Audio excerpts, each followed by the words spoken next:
Many Muslims have said that, okay, we agree, the Bible has not been canceled, but I have no need to read it because the Quran is the last revealed book, and therefore it is going to supersede all previous holy books. This is the sentiment of many Muslims who say this, but haven't thought through the consequences of such an attitude and statement. Because the Quran, again, teaches the opposite of that attitude. In fact, in Surah Al-Baqarah, Ayah 136, it says, say, we believe in this revelation given to us, and the one given to Ibrahim, or Ismail, or Ishaq, and Jacob, and the tribes, and that given to Moses and Jesus, and to all of the prophets. And listen to this, we make no difference between one and another of them. They're all put on the same equal footing. So therefore, to say, oh, the Quran is to be preferred, while understandable, is really something that goes against the teaching of this verse. Also, we are told in Surah Al-Baqarah, Ayah 285, that we need to confess, to say that we believe not only in God, but also in His books. That is given in the plural. To believe something, you must be aware of what it is. You must understand what it says. Therefore, to say, I will not read the previous revelations, is to say, I'm not interested in what is in the Word of Allah, or His guidance, or His mercy, or His particular will for my life.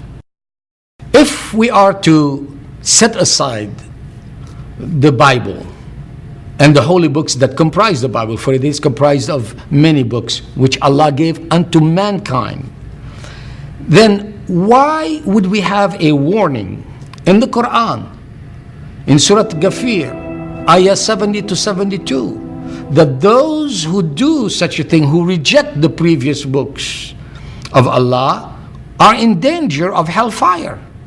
This warning would not make sense if indeed God's process of revelation meant that whatever He gave before is to be thrown out. It is thought by many people that the scriptures that were given had a regional, or if you wish, even an ethnic purpose. They were meant just for a certain people, that they were meant for a certain nation or region.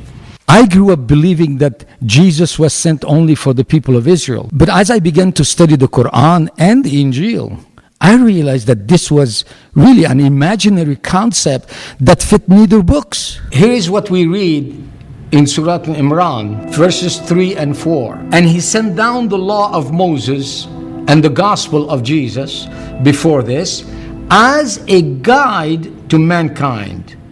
As a guide to mankind. And the word that's used is anas. So this is not just the Jews or the Christians. Otherwise, it would not have said to mankind. So therefore, to assume that because supposedly the previous books were meant for a particular group, that does not concern Muslims today, is patently false. I would like also to call to your attention that it says in that particular verse, نَزَّلَ عَلَيْكَ الْكِتَابَ بِالْحَقِّ مُصَدِّقًا لِمَا بَيْنَ يَدَيْهِ وَنَزَّلَ الْتَوْرَاةَ وَالْإِنْجِيلَ.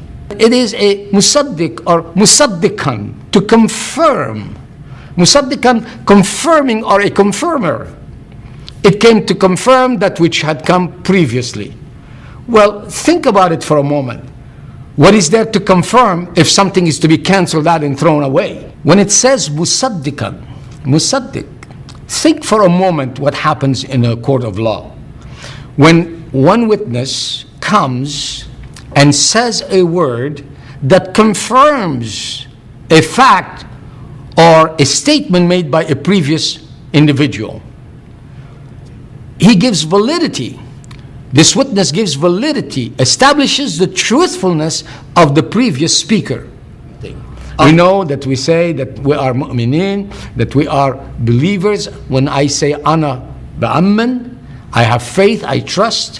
When I say ana bsaddiq, it also means that I am reassured, I have a belief in the validity of something. That's the word that is used in the Quran, speaking of the Torah, speaking of the Injil, on the same footing with the Quran.